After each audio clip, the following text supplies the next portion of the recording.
Good morning, everyone. My name is Keith, and I'll be your conference operator today. At this time, I'd like to welcome everyone to Eagle Pharmaceuticals' second quarter 2021 financial results call. All lines have been placed on mute to prevent any background noise. After the speaker's remarks, there will be a question and answers period. At that time, if you have a question, please press star and one on your telephone keypad. As a reminder, this conference call is being recorded today, August 9th, 2021. And it's now my pleasure to turn the floor over to Ms. Lisa Wilson, Investor Relations for Eagle Pharmaceuticals. Please go ahead. Thank you, Keith. Welcome to Eagle Pharmaceuticals' second quarter earnings call. This is Lisa Wilson, Investor Relations for Eagle Pharmaceuticals.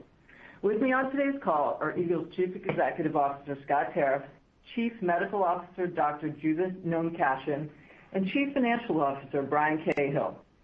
This morning, the company issued a press release detailing financial results for the 3 months ended June 30th, 2021.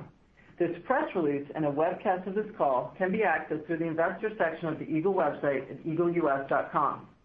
Before we get started, I would like to remind everyone that any statements made on today's conference call that express a belief, expectation, projection, forecast, anticipation, or intent regarding future events and the company's future performance may be considered forward-looking statements as defined by the Private Securities Litigation Reform Act. These forward-looking statements are based on information available to Eagle Pharmaceuticals management as of today and involve risks and uncertainties, including those noted in this morning's press release and our filings with the SEC. Such forward-looking statements are not guarantees of future performance. Actual results may differ materially from those projected in the forward-looking statements. Eagle Pharmaceuticals specifically disclaims any intent or obligation to update these forward-looking statements except as required by law. A telephone replay will be available shortly after completion of this call. You'll find the dial-in information in today's press release. The archived webcast will be available for 1 year on our website at eagleus.com. For the benefit of those who may be listening to the replay or archived webcast, this call was held and recorded on August 9th, 2021. Since then, Eagle may have made announcements related to the topics discussed, so please refer to the company's most recent press releases and SEC filings. And with that, I'll turn the call over to Eagle's CEO, Scott Tarriff. Thank you, Lisa. Good morning, everyone, and thank you for joining our call today. We had a strong and productive quarter. Before I get into those details, I wanted to share some overarching thoughts. We are proud of the strategy deployed here at Eagle over the past few years. If we assume for a moment that we bring vasopressin to the market relatively soon, then we are entering a new phase where vasopressin, PEMFEXY, bendamustine in Japan, and now landiolol are shaping our growth. Some may argue that this progress has been slow, but we have managed Eagle with a low-risk, effective, and efficient approach. Importantly, every day we add to our footprint in hospitals and oncology, and every day our Eagle employees interact with physicians, pharmacists, and nurses in these settings. Combine this with our clinical, regulatory, quality, and manufacturing experience, and we believe that we will continue to drive growth. What we have quietly done is build a very robust hospital and oncology company with broad multifunctional capabilities. We've accomplished this while still buying back $211 million, or 22% of our company, maintaining a clean, strong balance sheet, and continue to post strong earnings, as evidenced by today's announced 93 cents, which represents a 63% increase from 57 cents a year ago. We also have net cash and working capital of around $100 million on hand. Obviously, our goal is to accelerate the growth of the company. Bendamustine in both U.S. and Japan, and Ryanodex, vasopressin, and PEMFEXY have all been largely organic. We now add in landiolol. Let me point out that by being disciplined, meaning not using significant amounts of our cash to pay up for assets or diluting our shareholders, we have done this in a way that, in essence, we get paid for our commercial and functional infrastructure. With landiolol, we will use our much-needed and clearly much-desired commercial and functional capability that we have been building. Landiolol will enter the organization with very little additional infrastructure requirements or cash requirements. We are also hopeful that other companies see the value and need for the Eagle platform and that we announce a further expansion of the pipeline. At the same time, we are targeting products like Landiolol, which are more mainstream pharma products with longer exclusivity and transitioning away from reformulations in spec pharma. We remain very proactive about building out a strong foundation for sustained future growth and believe additional pipeline products will be announced soon. Between our internal research and development and our ongoing business development efforts, we believe we'll be able to generate consistent growth for the company. Turning now to our second quarter, we outperformed consensus earnings forecasts, and we had what we believe was an excellent few days in court on vasopressin. We expanded the bendamustine franchise in Japan, and we're getting very close to our PEMFEXY launch and a period of exclusivity beginning February 1st already. Taken together, these factors will contribute to a potentially doubling of revenues and impressive revenue growth next year in 2022.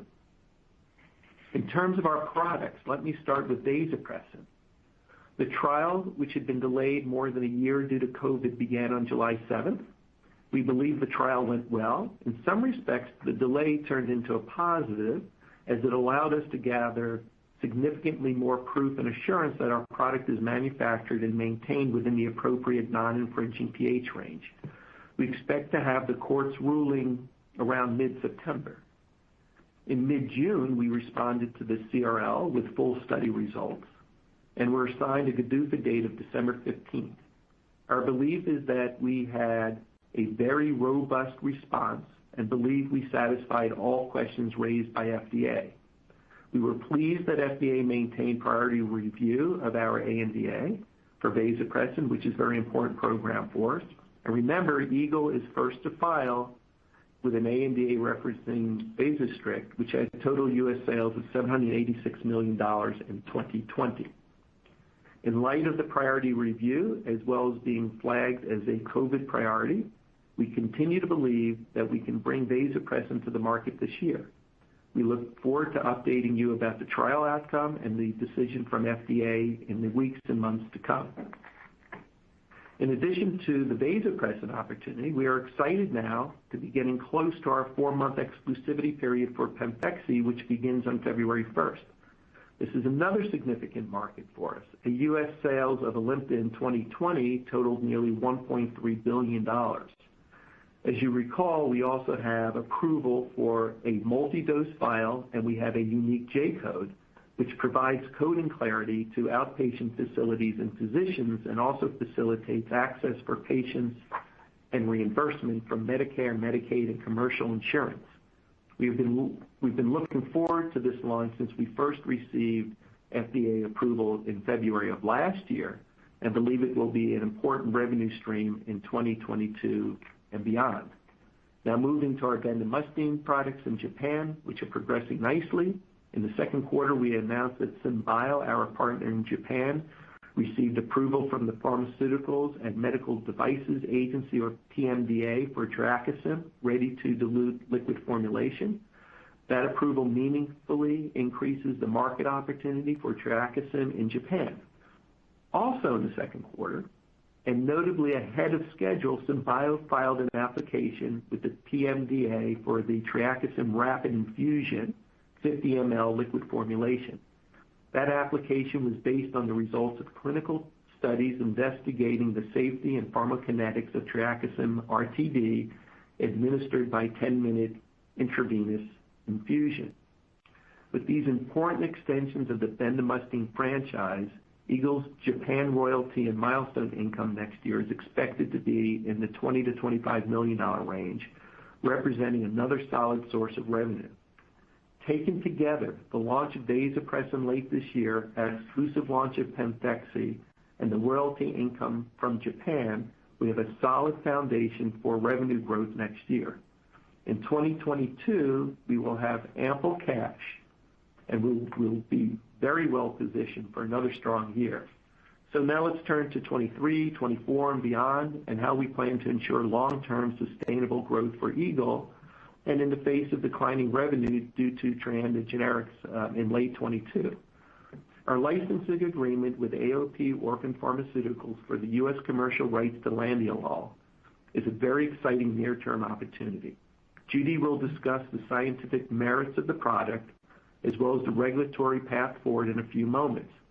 But first, I'd like to share how it helps in our transformation to a company that is less reliant on spec pharma and reformulations. First, for the initial indication, upon approval, as I mentioned earlier, Eagle will need very little additional infrastructure to support the launch, as we already call on most of these providers. And second, landiolol is a new chemical entity, or NCE, and will therefore receive 5 years of exclusivity. This is Eagle's first NCE and is a true catalyst in reshaping our company as we evolve into a mainstream pharmaceutical company with a vibrant pipeline of products less reliant on reformulations. And third, it allows for very efficient flow through to the P&L because we have the infrastructure largely in place in our existing footprint to handle marketing and commercial efforts. We're excited to bring this important therapeutic to the United States and believe that we have a clear regulatory path forward. In addition to the upfront $5 million milestone payment, and we will split profits equally, which we believe benefits our shareholders, we can look forward to a significant revenue stream in 2023. We're very proud that we were able to find a way to bring such an important product to the company. And in light of all of these factors, vasopressin, PEMFEXY, Symbio, now landiolol, we anticipate significant growth going forward, even in the face of diminishing revenue eventually for bendamustine in 2023. With that, I'll now turn the call over to Judy, our Chief Medical Officer, to discuss landiolol in more detail. Judy? Thank you, Scott. While landiolol is a novel therapeutic in the U.S., it has been used in the care of critically ill patients in Japan and Europe for years. Landiolol was first approved in Japan in 2002 as ONOACT and in several European markets as Rapibloc in 2016. Landiolol is indicated as an antiarrhythmic agent in Europe for supraventricular tachycardia and for the rapid control of ventricular rate in patients with atrial fibrillation or atrial flutter in perioperative, postoperative, or other circumstances where short-term control of the ventricular rate with a short-acting agent is desirable, as well as non-compensatory sinus tachycardia, where, in the physician's judgment, the rapid heart rate requires specific intervention. In Japan, landiolol has also been approved for the treatment of ventricular fibrillation or ventricular tachycardia. The management of rapid heart rate or tachycardia in critically ill patients can be quite complicated regardless of the underlying cause, which may include shock, arrhythmias, heart failure, and the postoperative setting. Beta blockers, also known as beta-adrenergic blocking agents, are a class of drugs that works by blocking the neurotransmitters norepinephrine and epinephrine from binding to their receptors. These neurotransmitters contribute to the development of tachycardia. The beta-1 receptor beta blockers are used frequently in critical care settings to manage tachycardia. However, the available beta-1 beta blockers in the U.S. can also have the unwanted effects of decreasing the contractility or muscle strength of the heart and of lowering blood pressure. Landiolol has the potential to become a cornerstone therapy in the management of these patients. It is ultra-short acting with a rapid on and off effect that allows clinicians to balance heart rate control and blood pressure more precisely. In addition, it predominantly affects heart rate without much effect on cardiac contractility and blood pressure. We believe that clinicians in the U.S. will welcome landiolol as a key therapeutic tool for the more precise management of tachycardia in the critical care setting. There could be additional clinical settings for which landiolol has the potential to improve patient management. The FDA has tentatively agreed that a pediatric study being conducted in Europe could form the basis for an initial pediatric study plan for future submission to the agency. In terms of the regulatory timeline to approval in the U.S., in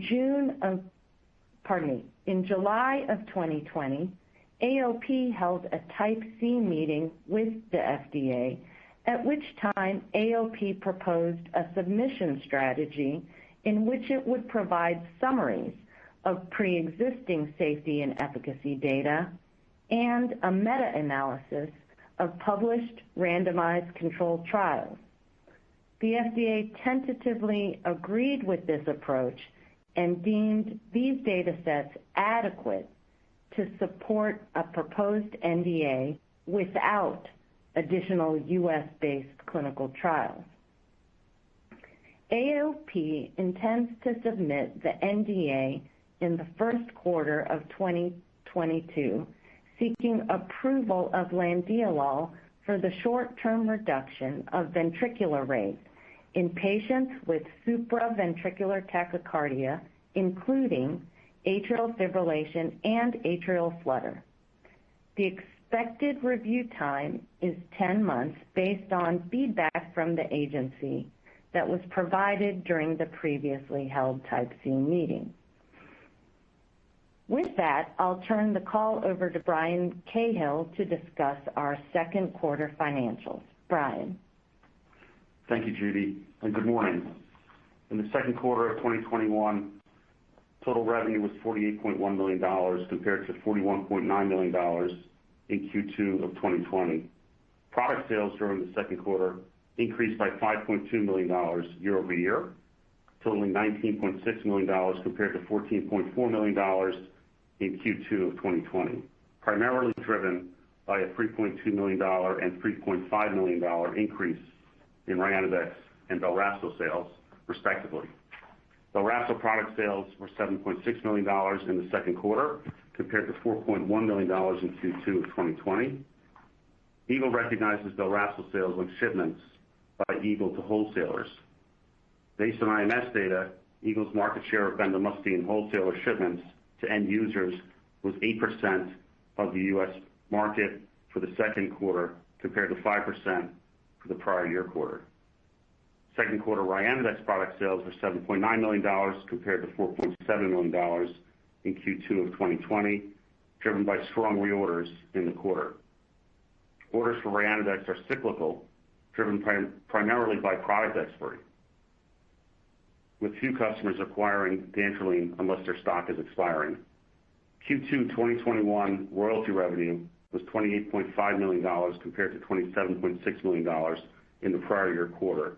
This was almost entirely from Bendeka for each period. Eagle's royalty rate on Bendeka was 30% during the second quarter of 2020 and 31% during the second quarter of 2021. Royalty revenue also includes royalties earned from sales on Triaxin by Symbio.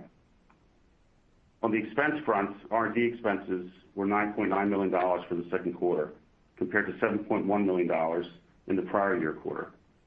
Excluding stock-based compensation and other non-cash and non-recurring items, R&D expense during the second quarter was $9.2 million. The year-over-year increase is largely attributable to higher spend on vasopressin and Ryanodex programs. We expect R&D spend in 2021 on a non-GAAP basis will be between $34 and $38 million, up from our prior guidance of $26 to $30 million. The change is the result of our launch preparedness strategy on vasopressin, reflecting our confidence in the outcome of the trial, as Scott has discussed. The anticipated 2021 R&D spend includes launch preparedness and CMC initiatives for vasopressin, the Ranibix trials for the treatment of nerve agent exposure, and EA-114 clinical and CMC initiatives. SG&A expense in the second quarter of 2021 totaled $16.6 million compared to $18 million in the second quarter of 2020. The decrease is primarily related to stock-based compensation expense. Excluding stock-based compensation and other non-cash and non-recurring items, the second quarter 2021 SG&A expense was $12.4 million. Net income for the second quarter was $3.6 million, or 28 cents per basic and 27 cents per diluted share, compared to a net loss of $0.3 million, or 2 cents per basic and diluted share in the prior year period. Adjusted non-GAAP net income for the second quarter was $12.4 million, or 95 cents per basic and 93 cents per diluted share, compared to adjusted non-GAAP net income of $8 million, or 59 cents per basic and 57 cents per diluted share in the prior year quarter. For a full reconciliation of non-GAAP net income to the most comparable GAAP financial measures, please see the tables at the end of our press release. As of June 30th, 2021, the company had $108.7 million in cash and cash equivalents and $30 million in outstanding debt. So we had $78.7 million in net cash. We ended the quarter with $52.7 million in net accounts receivable. In the second quarter of 2021, we purchased an additional $2.9 million of Eagle's common stock as part of our $160 million share repurchase program. Since August 2016 through June 30th, 2021, we have repurchased $211 million of our common stock. With that, I'll ask the operator to open the call for questions. Operator, please go ahead. And at this time, if you would like to ask a question, press star and one on your touch-tone phone. Star and one. We'll take today's first question from Brandon Folkes with Cantor Fitzgerald. Please go ahead. Hi, thanks for taking my question, and congratulations on the acquisition and the quarter. So maybe firstly, can you just elaborate on the gating factors between now and filing Landiolol in 1Q 2021? And then maybe on Vaso, a question I get a bit, so I'd love to just get your input here.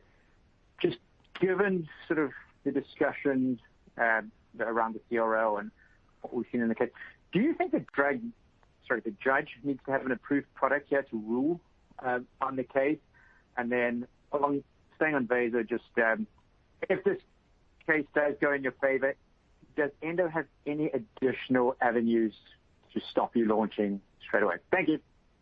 Well, thanks, Brandon. Why don't we take the Vaso questions first? And the first answer is no, the judge does not need to wait, nor will he.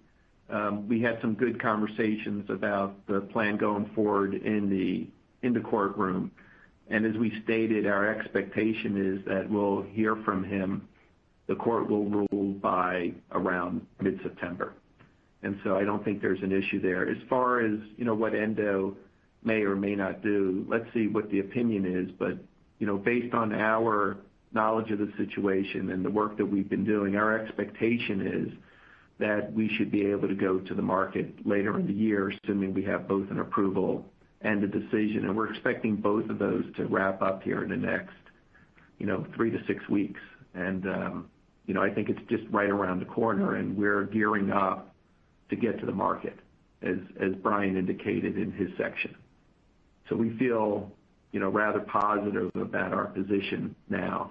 And, let's get through these next few weeks, but, we're feeling pretty good.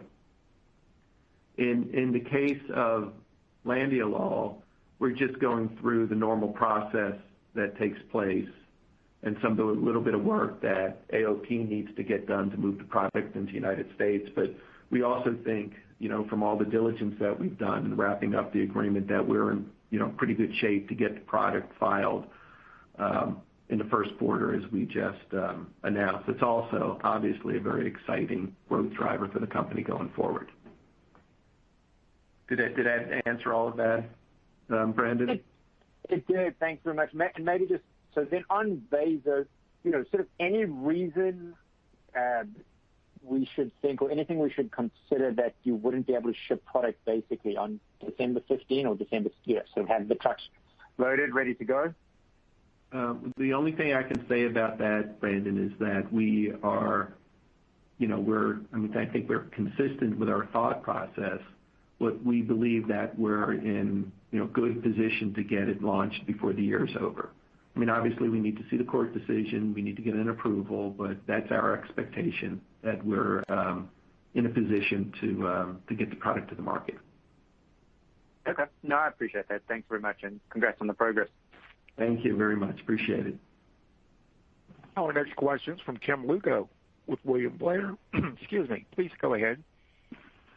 Hey, this is Lachlan on for Tim. Thanks for taking the questions. So I was just wondering, you mentioned, I guess, first of all, congrats on the Landiolol deal. Can you provide more color on the sort of potential size of that opportunity and how big you think that could be for you? And then second of all, with COVID restrictions starting to creep back in certain regions, how should we think about the second half of the year for the current franchise, and how are your inventory levels for the bendamustine franchise looking? Thank you. Very good. So the size of Landiolol, as you can imagine, after going through quite a bit of diligence to bring the agreement into the company and bring the product into the company, we have a range of forecasts, as you can imagine, from high to low. I would say that give or take, generally speaking, I think about $100 million of peak sales is a good starting point. And then we're just going to have to refine that as we get into it some more and, get the product launched. But I think that $100 million peak sales is probably the right number to work on for now. And, we'll refine it as we go on.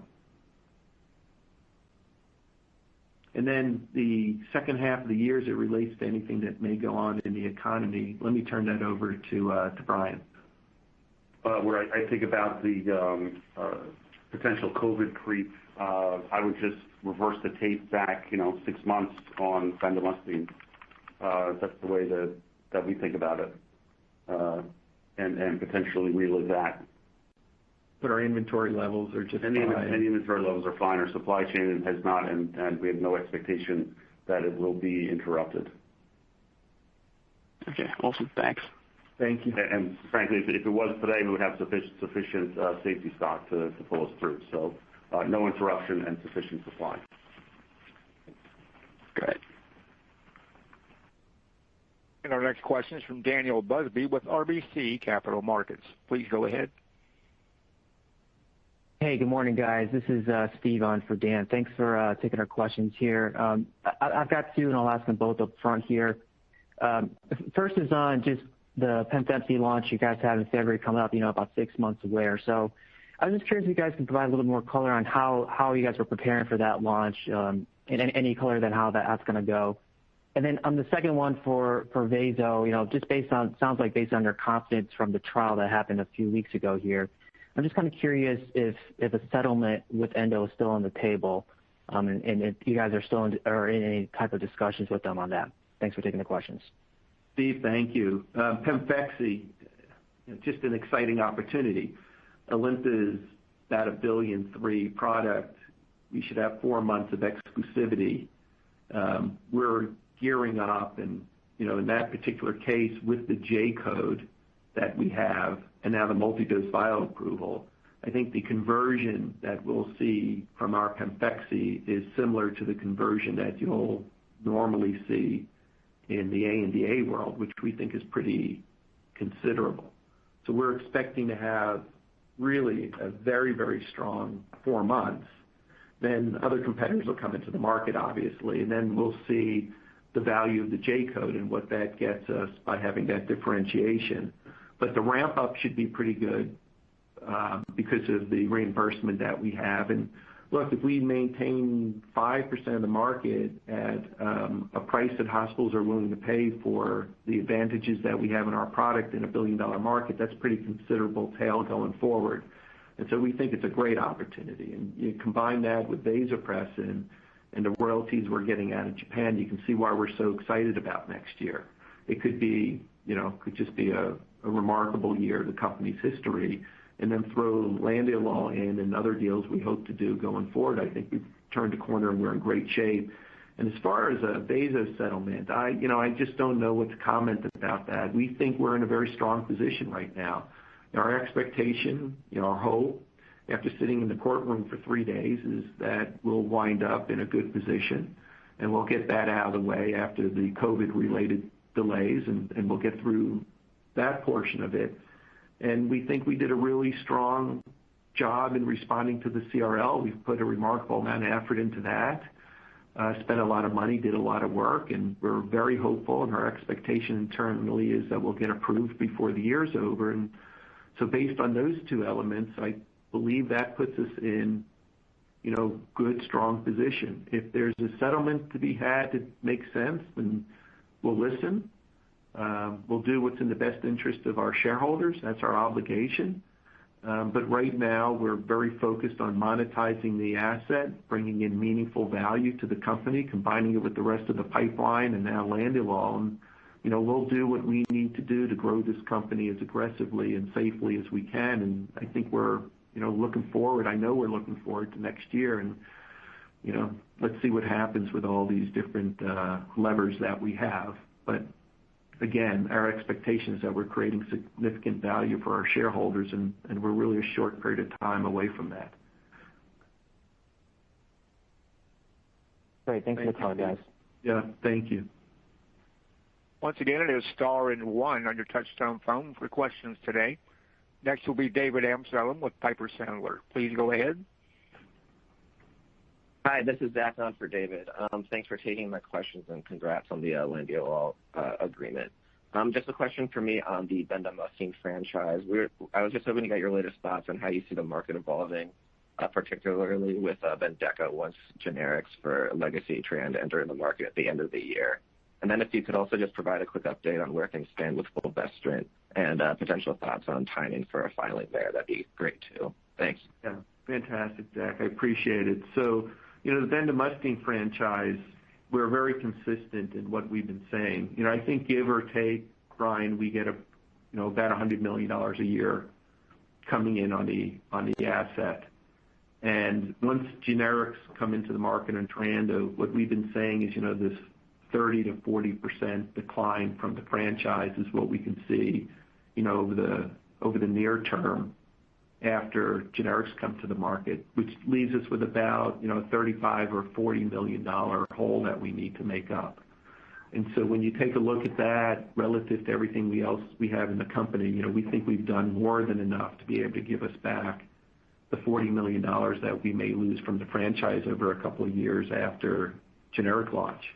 Between Pemfexy and vasopressin, and now Landiolol and the rest of the pipeline and other things that we expect to hopefully announce, I think we get through that hurdle and we continue to grow the company out in the future, even with the Treanda generics coming to the market.